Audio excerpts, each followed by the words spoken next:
और फाउंडेशन वालों कैसे हो? आई होप तुम्हारी तैयारी बहुत ही अच्छी तरीके से चल रही होगी और चलनी भी चाहिए यार। जून 2023 एकदम फोड़ दो।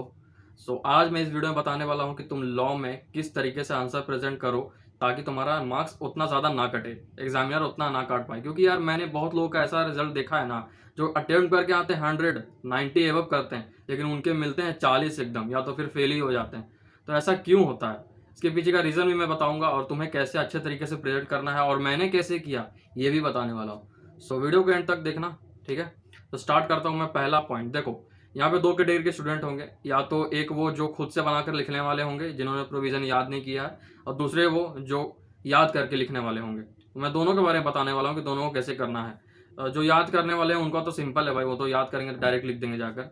लेकिन जो याद नहीं करने वाले हैं ना, जो बना कर लिखने वाले हैं, उनके बारे में मैं अभी बात करता हूँ। देखो सिंपली जानते हो, देखो हम लोग जब लेक्चर देखते हैं ना, क्या होता है, हम लोग जब लेक्चर देखते हैं ना तो वो एग्जाम्पल को ज़्यादा ध्यान में रखते हैं, ठीक ना।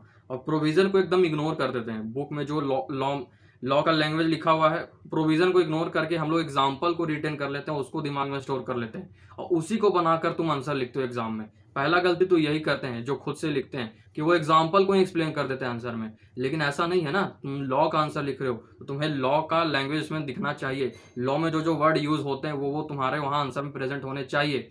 इसलिए ज़्यादातर तुम याद कर रखना कीवर्ड्स।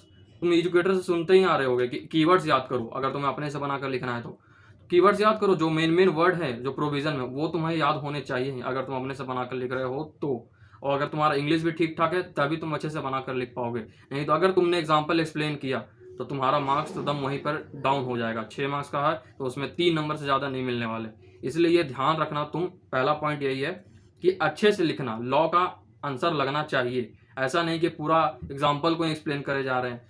जैसे अपन इंग्लिश स्कूल में, जब स्कूल में थे तो इंग्लिश में कैसे कहानियां पढ़ के क्वेश्चन आंसर बनाते थे, जस्ट लाइक वैसा एक बिल्कुल भी मत करना, ठीक ना। ये कर दिया तो भाई खतरा हो सकता है, मतलब कि मार्क्स बहुत ही कटने के चांसेस हैं। इसलिए ये ध्यान रखना कि तुम वहां पर लॉ का आंसर लिख रहे हो तो लॉ का लैंग्वेज लगे, ठीक है। एक छोटा सा एक और पॉइंट मैं बताऊं ना, देखो अपन जब लिखते हैं केस लॉ बनाते हैं, दो तरह के क्वेश्चन आते हैं, केस लॉ, एक डायरेक्ट क्वेश्चन होते हैं जो वाट वाला होता है। देखो वाट वाला तो तुम बना लोगे, उसमें कोई दिक्कत नहीं है। केस लॉ में देखो तीन फेज होते हैं। पहला प्रोविजन लिखते हो, दूसरा में लिखते हो अपना फैक्ट ऑफ द केस, तीसरा में लिखते हो कंक्लूजन। ये जो वर्ड है ना, प्रोविजन वर्ड और फैक्ट ऑफ द केस ये वर्ड और कंक्लूजन ये वर्ड को तुम आंसर में नहीं लिखोगे। मतलब मेरे कहने का मतलब समझो, जैसे कि प्रोविजन लिखते हो, उसके बाद डैश लिखते हो, उसके बाद स्टार्ट करते हो ना अकॉर्डिंग टू सेक्शन ये of the Indian contract act, वो ऐसे स्टार्ट करते हो प्रोविजन केस लॉ में। लेकिन वो नहीं करना है, वो प्रोविजन वर्ड जो है ना नहीं लिखना। अब देखो हर कोई का अपना अपना पॉइंट ऑफ व्यू है यार, ये लिखोगे भी तो कोई भी दिक्कत नहीं है, लेकिन नहीं लिखो तो ही बेटर है। क्यों मैं बोल रहा हूँ, क्योंकि मैंने जहां भी आंसर देखा है, आईसीआई का स्टडी मटेरियल का आंसर तुम उठाकर देख लो, तुम suggested answer exam previous year question का आंसर उठाकर देख लो, आईसीआई का, आरटीपी एमटीपी का सबका क्वेश्चन का आंसर देख लो। उन्होंने कहीं पर वो नोट नहीं किया कि हाँ ये प्रोविजन है, ये फैक्ट ऑफ द केस है, नहीं।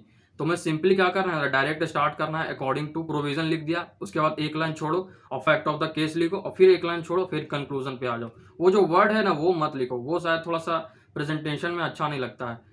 हाँ सही में अच्छा नहीं लगता। तुम टॉपर का आंसर देखोगे अभी जाकर यूट्यूब पर ही, टॉपर का आंसर सेट उन्होंने लिखा हुआ है तो चलता है, नहीं भी लिखोगे तो चलेगा। मैंने ये आदर जोशी सर से भी पूछा था, छोटा पॉइंट है लेकिन क्या करूं, मेरा दिमाग में स्टक हो जाता है या छोटा छोटा, मेरे को बहुत ही मतलब कि जानना होता है कि यार इसका क्या करूं, लिखूं या ना लिखूं।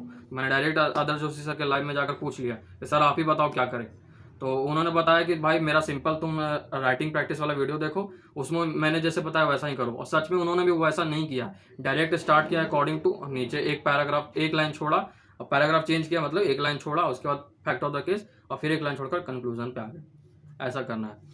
अब एक और पॉइंट जो कि अगर तुम्हारा 4 मार्क्स का क्वेश्चन रहे ना, और अगर तुम्हारा 4 मार्क्स के क्वेश्चन में केस लॉ में प्रोविजन बहुत ही ज्यादा बड़ा हो जाए, ठीक है, तो फिर फैक्ट ऑफ द केस लिखने की जरूरत नहीं है। अननेसेसरली उसमें टाइम वेस्ट मत करना, ठीक है, उसमें बेकार का टाइम मत व्यर्थ करना। क्योंकि प्रोविजन वैसे ही बड़ा हो गया, डायरेक्ट तुम कंक्लूजन पे आ जाओ। अगर तुम्हारा 4 मार्क्स या फिर 3 मार्क्स का केस लॉ आता है ना, उसमें ऐसा करना है। लेकिन 6 मार्क्स वाले क्वेश्चन में फैक्ट ऑफ द केस तो एकदम लिखना ही लिखना है। क्वेश्चन को लिखते हो ना फैक्ट ऑफ द केस को घुमाकर, हाँ क्वेश्चन ये बोल रहा है, वो लिखना ही लिखना। बाकी 4 या फिर 3 नंबर वाले में नहीं भी लिखोगे तो चलेगा। अगर प्रोविजन बड़ा है तो, अगर प्रोविजन भी उसमें छोटा हो गया, 4-5 लाइन का ही हो गया, तो फिर फैक्ट ऑफ द केस उसमें एक्सप्लेन कर दो। मतलब कि थोड़ा मैं ये कहने की कोशिश कर रहा हूँ ना कि तुम बड़ा आंसर लगे, लगो, ऐसा नहीं लगे कि बहुत ही छोटा लिख दिया हो, कम लिख दिया, क्योंकि क्वांटिटी मैटर नहीं करता, मैं जानता हूँ। क्वालिटी में तो तुम्हें लिखना ही है, कंटेंट तो तुम्हें अच्छा प्रेजेंट करना ही है, लेकिन क्वांटिटी थोड़ा सा भी ध्यान दे देना, क्वालिटी के साथ साथ क्वांटिटी को भी थोड़ा प्रेफरेंस दे देना, ठीक ना। ये मैं कहने की कोशिश कर रहा, ये मैं कह रहा हूँ।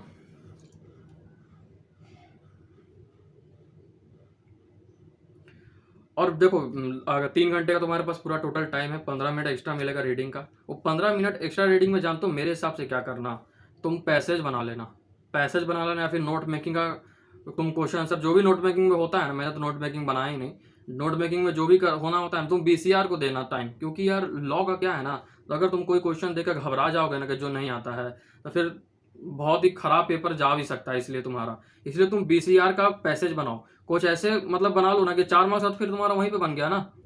आंसर बनाने की ट्राई करो। मैं तो कभी क्वेश्चन नहीं पढ़ता, 15 मिनट का एक्स्ट्रा जो मेरे को रीडिंग मिला ना अकाउंट्स में, मैंने तो स्टार्टिंग से बनाना भी चालू कर दिया कॉपी में। 15 मिनट जब रीडिंग टाइम चला था उसी समय, क्योंकि एजुकेटर उतना ध्यान नहीं दे रहे थे, या गार्डिनर जो भी थे वहाँ पर वो ध्यान नहीं दे रहे थे, तो हम लोगों ने स्टार्ट कर दिया। लेकिन लॉ में ऐसा नहीं हुआ, लेकिन लॉ में मेरे साथ ऐसा नहीं हुआ, क्योंकि लॉ में यार स्ट्रिक्ट आ गए थे टीचर, उन्होंने बोला कि कोई कॉपी नहीं खोलेगा और सिर्फ क्वेश्चन रीड करेगा, इसलिए मैंने उसमें पैसेज बना लिया।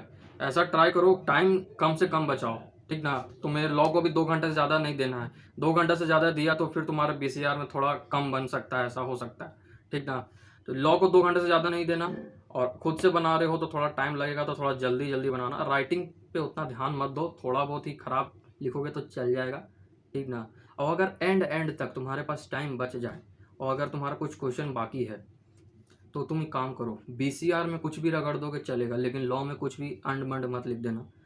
बीसीआर में कुछ भी रगड़ दोगे चलेगा, जैसे आर्टिकल में मैंने बीसीआर में पूरा जो मन में आया जो भर दिया। अब टाइम ही नहीं बचा यार, 5 मिनट बचा है, 5 मिनट में मेरे को नोट मेकिंग बनाना है, आर्टिकल भी बनाना है, तो मैंने तो पहले आर्टिकल जो मन में आया जो भर दिया, एकदम जो मन में आया वो भर दिया, पूछो मत मेरे क्या क्या भर दिया।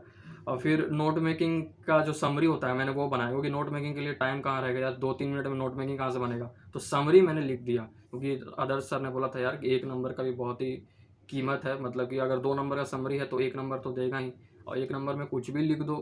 हमने तो वो जो होता है ना पैराग्राफ, उसी में से भी कहीं से एक लाइन उठा लिया, नीचे से एक लाइन उठा लिया, कहीं से भी एक लाइन उठा के लिख दिया, भर दिया, मतलब सिंपली कहूँ तो। और एक और पॉइंट का ध्यान रखना, बहुत ही मेन पॉइंट मैंने बताने वाला हूँ। देखो, लॉ के आंसर तुम 3 जो क्वेश्चन ऐसे चूज करना ना लॉ के क्वेश्चन में, जो तुम्हें बहुत ही अच्छे से आता हो, ताकि तुम इसमें इतना कॉन्फिडेंट हो ना कि एग्जामिनर मार्क्स काट ही नहीं सकता है इसमें, इतना कॉन्फिडेंस होना चाहिए तुम्हारे ऊपर। मतलब कि अब 3 क्वेश्चन अगर तुम वैसे लिख दोगे ना, तो क्या होगा ना, एग्जामिनर को पता चल जाएगा वहीं पर कि हाँ भाई ये स्टूडेंट ब्रिलियंट है, इसको चेक करके हटाओ, उतना आगे ध्यान नहीं देगा, ठीक ना। 3 क्वेश्चन ऐसे स्टार्टिंग में लिख दो लॉ के, बस मैं यही कहूँगा। कोई सा भी स्टार्ट कर सकते हो, ऐसा नहीं है कि 1 से ही स्टार्ट करना है, तो मैंने तो शायद लगता है 2 से या फिर 3rd से स्टार्ट किया था। हाँ, लेकिन एक पॉइंट याद रखना, तुम लॉ का आंसर एक जगह और बीसीआर का आंसर एक जगह रखना, मतलब तुम बीसीआर भी पहले बना सकते हो, लॉ भी बाद में बना सकते हो, कोई दिक्कत नहीं है, लेकिन दोनों को मिक्स मत कर देना। अगर तुम और जो भी पहले बनाओ लॉ या बीसीआर, उसमें से बस 3 क्वेश्चन है ना ऐसे बनाना ताकि एग्जामिनर काट ही नहीं पाए मार्क्स, तब देखो तुम्हारा लॉ का पेपर कितना अच्छा से चेक हो भी होगा और तुम्हारा जाएगा भी, तुम्हारे भी कॉन्फिडेंस आएगा, चलो यार 3 क्वेश्चन, एक क्वेश्चन आई थिंक लॉ का 12 मार्क्स का होता है ना, 36 नंबर का वहीं पर बन गया। 36 में ज़्यादा से ज़्यादा कितना काटेगा, 6 मार्क्स काटेगा, अगर अच्छे से बनाओगे तो 30 मार्क्स वहीं पर आ गया, और 10 मार्क्स तो बीसीआर में ऐसे ही गेन कर लोगे, आराम से पास हो जाओगे। फिर अगर जो पासिंग का सिर्फ सोच रहे हैं, जो स्कोरिंग का सोच रहे हैं, वो तो सारे क्वेश्चन आंसर अच्छे से प्रेजेंट करना ही है। और देखो जनरली क्या होता है ना, लॉ का पेपर स्टूडेंट का बेकार जाता है, जनरली बेकार जाता है, मेरा भी गया था। तो बहुत सारे स्टूडेंट, या फिर मैंने भी वही किया था, बहुत सारे स्टूडेंट जानते हो क्या करते हैं, पैनिक हो जाते हैं, बहुत ही डर जाते हैं, वो लोग सोचते हैं कि अब यार ख़त्म, फेल, अब इसके आगे कुछ नहीं। इसके कारण क्या होता है ना, ये सब निगेटिव थॉट्स आने लग जाते हैं ना एग्जाम के बाद, इसके कारण हमारा नेक्स्ट पेपर खराब हो जाता है। जैसे मेरा मैथ का हो गया था खराब, मैं 45 नहीं, मैं 45 से लगभग 60 मार्क्स स्कोर कर सकता था मैथ में, लेकिन नहीं हो पाया, क्योंकि मैंने लॉ का इतना दिन भर टेंशन में हूँ, बार बार क्वेश्चन पेपर देख रहा हूँ, मिला रहा हूँ कि हाँ यार मेरा इतना मार्क्स आएगा, इतना घटेगा, ये वगैरह वगैरह, पूरा दिन मैंने सिर्फ उसी के बारे में सोचने में लगा दिया, मैथ का कुछ भी नहीं किया। मैथ का बस एग्ज़ाम के पहले मैंने 6 घंटा बस वही रिवीजन किया मैथ का, बाकी कुछ नहीं किया मैथ में। एक दिन मैंने पूरा वेस्ट कर दिया सिर्फ सोचने में कि हाँ लॉ का मैं पास होऊंगा या नहीं होऊंगा।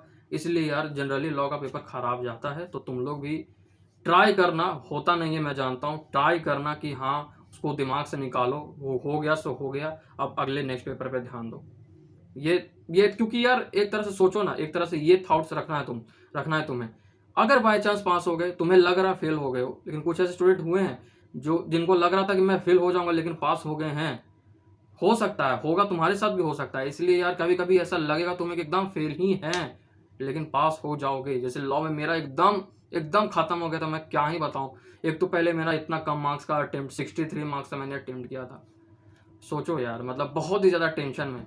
लॉ का आंसर मेरे को बस एक कॉन्फिडेंस तो क्या था कि हाँ मैं पास हो जाऊंगा। एक बस था कि सिग्नल मेरा कि मैंने बुक का आंसर लिखा है। बुक का आंसर मीन्स बोले तो प्रोविजन मैंने हु बहू बुक के उतार दिए हैं। थोड़ा बहुत मेरा वहाँ पे लैंग्वेज है, बहुत ही थोड़ा बहुत, बाकी 90% बुक का है।